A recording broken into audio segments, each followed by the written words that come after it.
The morning sun beat down on Camp Bravo as 282 soldiers gathered for the weekly combat training session. Among them stood Sarah Martinez, a 24-year-old military police officer who had joined the base just 3 months earlier. Her brown hair was pulled back in regulation style, and her uniform was pressed to perfection. She had worked hard to earn respect in this male-dominated environment. Sarah wasn't like most female soldiers on the base. Before joining the army, she had spent 6 years training in mixed martial arts.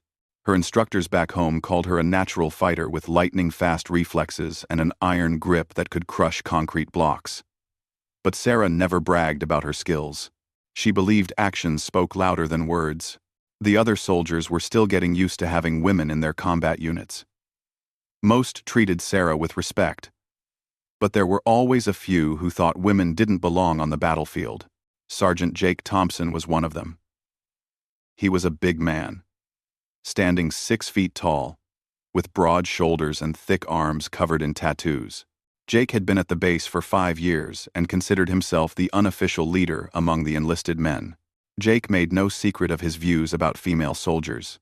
During mess hall conversations, he would loudly complain about how women were making the military soft. He told anyone who would listen that women couldn't handle real combat situations and only got their positions because of political correctness. When Sarah walked by, Jake would make snide comments to his friends, just loud enough for her to hear. The training session that day was focused on hand-to-hand combat techniques. Captain Rodriguez, the commanding officer, had designed these exercises to prepare soldiers for situations where they might lose their weapons and need to defend themselves with their bare hands. The entire battalion was present, creating a large circle around the training mat in the center of the parade ground. Captain Rodriguez explained the rules. 2 soldiers would face off in controlled sparring matches.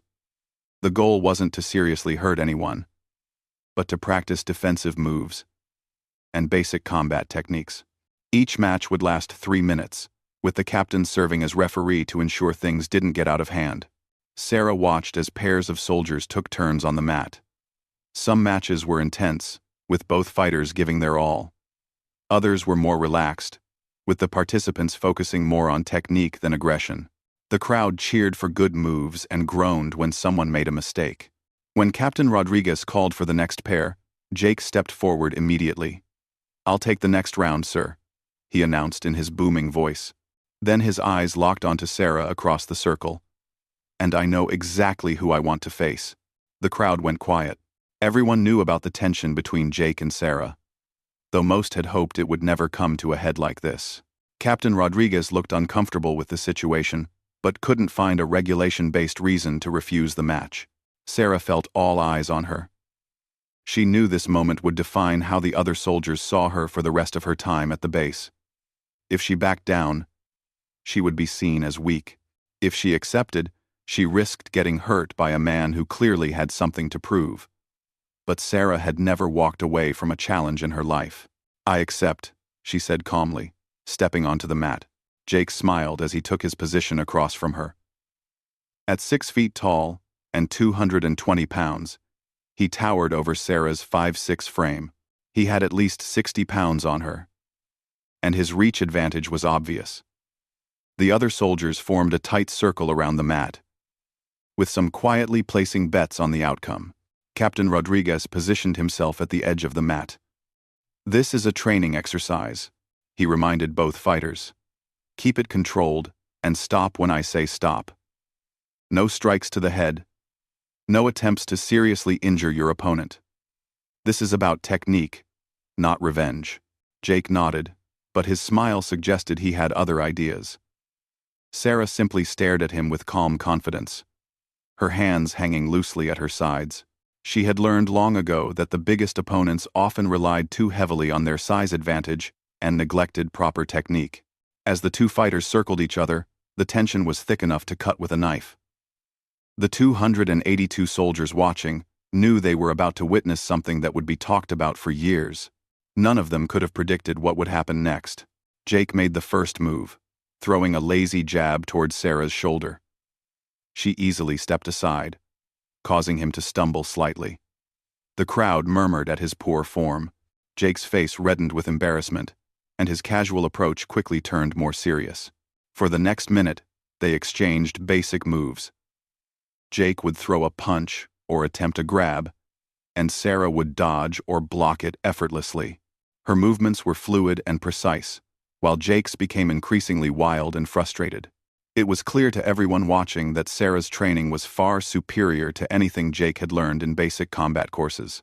The turning point came when Jake grew tired of the cat-and-mouse game.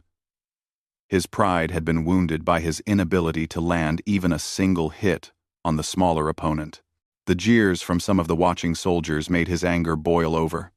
Instead of following the captain's instructions to keep things controlled, Jake decided to teach Sarah a lesson she would never forget. Without warning, Jake abandoned all pretense of a training exercise. His face twisted with rage as he wound up for a devastating blow aimed directly at Sarah's face. This wasn't a controlled sparring technique anymore. This was a full-force attack designed to cause serious injury. The watching soldiers gasped as they realized what was happening. Time seemed to slow down as Jake's massive fist flew towards Sarah's head. But she had seen this kind of desperate attack before in her MMA training. Bullies always revealed their true nature when they started losing. Her years of practice kicked in automatically, and her body reacted with lightning speed. Just as Jake's punch was about to connect, Sarah's training took over completely. Sarah's body moved like lightning. Years of training had programmed her muscles to react without conscious thought when facing a real attack. As Jake's fist flew toward her face with deadly intent, she shifted her weight and stepped into his attack instead of away from it. This move surprised Jake completely, throwing off his balance and timing. In one fluid motion, Sarah caught Jake's incoming wrist with both hands. Her grip was like a steel trap, something Jake discovered too late. Her fingers wrapped around his thick wrist with precision, finding exactly the right pressure points that her MMA instructors had taught her. Jake's eyes widened in shock as he realized his arm was completely trapped. The 282 soldiers watching fell silent. They could see that something extraordinary was happening, but it was occurring so fast that many couldn't follow the technical details. What they did understand was that Jake, the biggest and most intimidating soldier on the base, was suddenly in serious trouble. Using Jake's own momentum against him, Sarah pivoted on her heel and twisted her entire body. The move was called an arm drag in MMA, but Sarah had perfected it far beyond what most fighters could achieve. Jake's forward motion combined with Sarah's leverage created a force that he was powerless to resist. Jake felt his shoulder joint strain as Sarah controlled his arm with mechanical precision. He tried to pull back, but her grip was unbreakable. Panic began to set in. As he realized, he was completely helpless. This wasn't how the fight was supposed to go. He was supposed to dominate the smaller opponent and prove his point about women in combat. Captain Rodriguez started to step forward to stop the match. But everything was happening too quickly. The entire exchange had taken less than 3 seconds, and Sarah's defensive move was still in progress. The captain could only watch as one of the most skilled combat demonstrations he had ever seen unfolded before his eyes. Sarah's training had taught her that when an opponent committed to an attack with bad intentions, the response needed to be decisive. Jake hadn't thrown a playful training punch. He had attempted to seriously hurt her in front of nearly 300 witnesses. Her instructors had drilled into her that half measures in real combat situations could be fatal. With Jake's wrist still locked in her grip, Sarah dropped her center of gravity and executed a perfect hip throw. Jake's 220-pound frame flew through the air like he weighed nothing. The physics of the move were beautiful in their simplicity. Sarah had used Jake's own size and aggression as weapons against him. Jake crashed onto the mat with tremendous force. The impact knocked the wind out of him, but Sarah wasn't finished. Still maintaining her grip on his wrist, she smoothly transitioned into an armbar submission hold. In less than 5 seconds, she had gone from defending against an attack to having complete control over her opponent. The armbar was a submission technique that Sarah had practiced thousands of times. Jake's arm was hyperextended across her hip, with his elbow joint locked in a position where any movement would cause excruciating pain. Sarah could feel his arm trembling as the stress built up in his shoulder and elbow. Jake tried to move, but every attempt sent waves of agony through his trapped limb. He had never experienced anything like this level of technical control. In his mind, fights were about who could hit harder or who was bigger. He had no understanding of leverage, joint manipulation, or the scientific principles that Sarah was applying to his body. The watching soldiers were stunned into silence. Many of them had never seen real martial arts in action. They were used to the basic combat training they received in the military, which focused more on weapons and tactical situations than advanced hand-to-hand combat. What Sarah was demonstrating was far beyond anything in their training manuals. Sarah could have ended the submission hold at this point. Jake was clearly defeated, and Captain Rodriguez was shouting for her to release him. But something in Jake's earlier behavior told her that simply winning the match wouldn't be enough.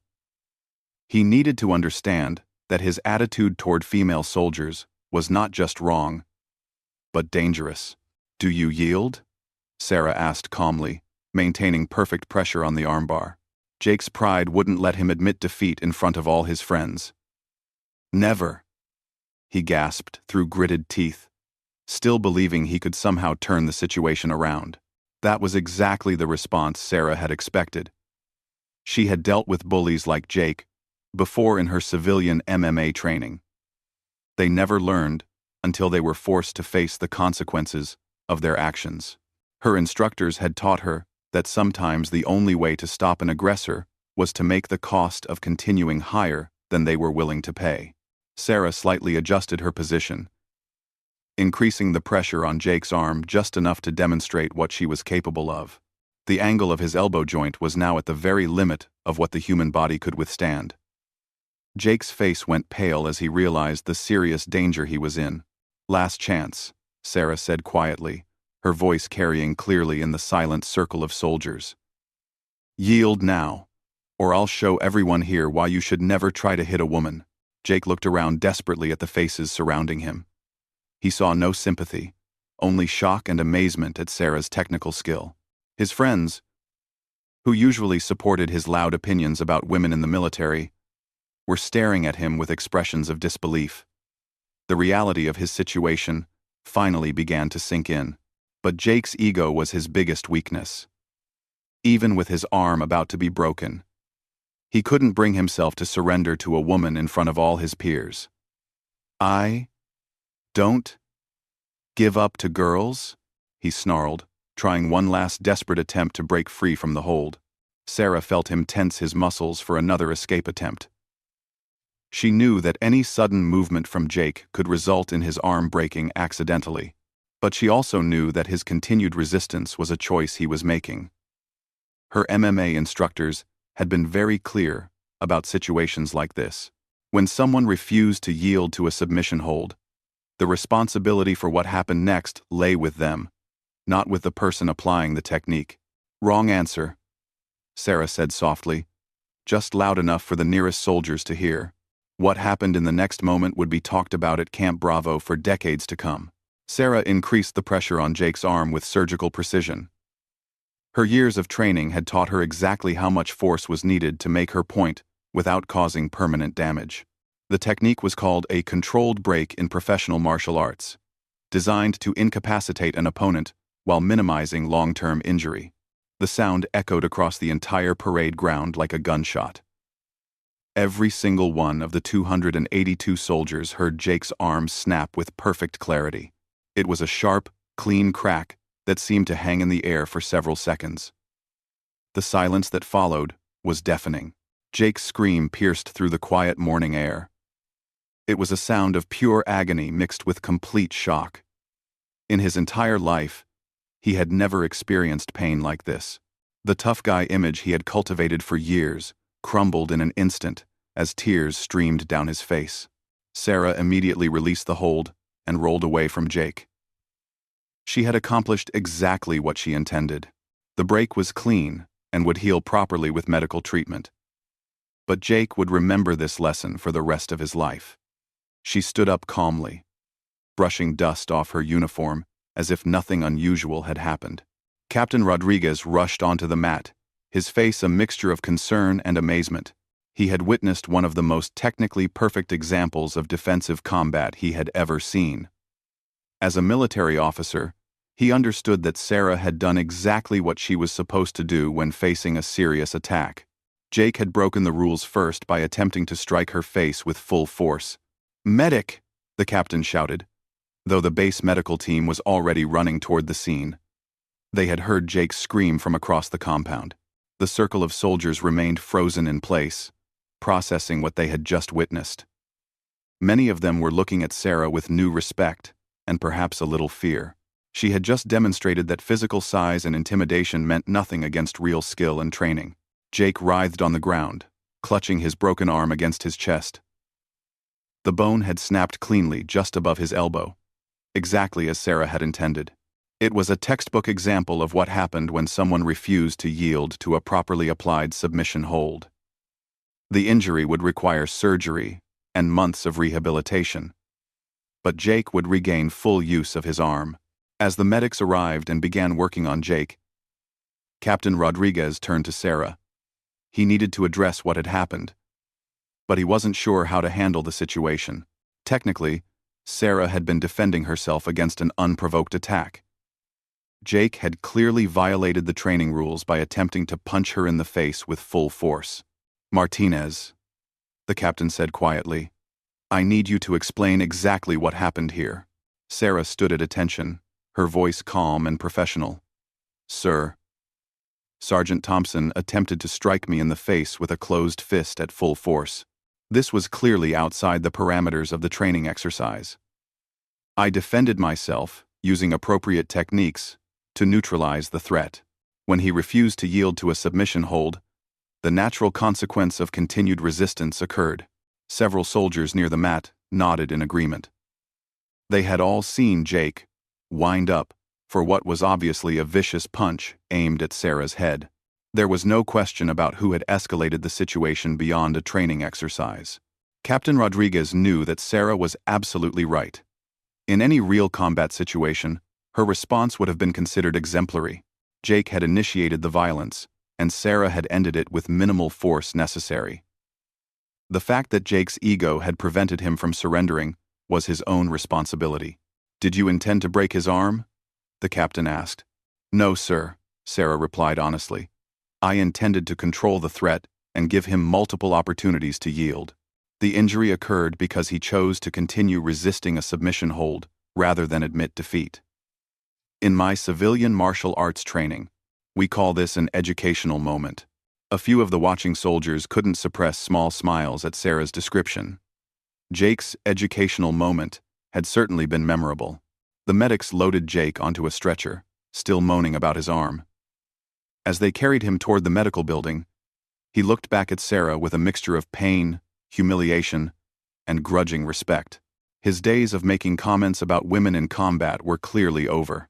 Captain Rodriguez addressed the assembled soldiers. "What you just witnessed was an excellent example of why we train in hand-to-hand combat techniques. Soldier Martinez demonstrated superior skill, control, and adherence to military protocol when faced with an unprovoked attack. Let this be a lesson to all of you about the importance of following orders and maintaining discipline during training exercises."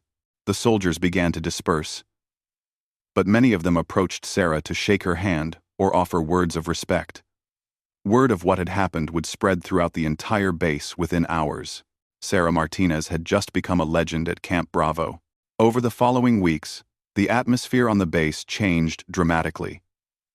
The other female soldiers noticed that harassment and sexist comments virtually disappeared overnight. Jake's friends, who had once laughed at his jokes about women being weak, now kept their opinions to themselves. Sarah had proven that gender meant nothing compared to skill and training. When Jake returned to duty 3 months later, with his arm fully healed, he was a different man. The cocky swagger was gone, replaced by a quiet humility. He even approached Sarah privately to apologize for his behavior and thank her for not causing permanent damage. "I learned more about respect in those 5 seconds than in my entire military career," he told her sincerely. Sarah accepted his apology gracefully. She had never wanted to hurt anyone, but sometimes people needed to face consequences for their actions. Jake's broken arm had healed perfectly, but his broken attitude about women in the military was gone forever. The story of what happened that day spread far beyond Camp Bravo. Military instructors began using it as an example of proper defensive technique and the importance of controlling one's emotions during training. Sarah's name became synonymous with the idea that skill and preparation could overcome any physical disadvantage. Years later, when Sarah was promoted to officer rank, she would often tell new recruits about the day she broke a fellow soldier's arm in front of 282 witnesses. Not as a threat, but as a reminder that in the military, everyone needed to be ready to defend themselves and their fellow soldiers, regardless of size, gender, or any other factor. The lesson was simple. Respect was earned through actions, not words. And sometimes, those actions needed to be loud enough for everyone to hear.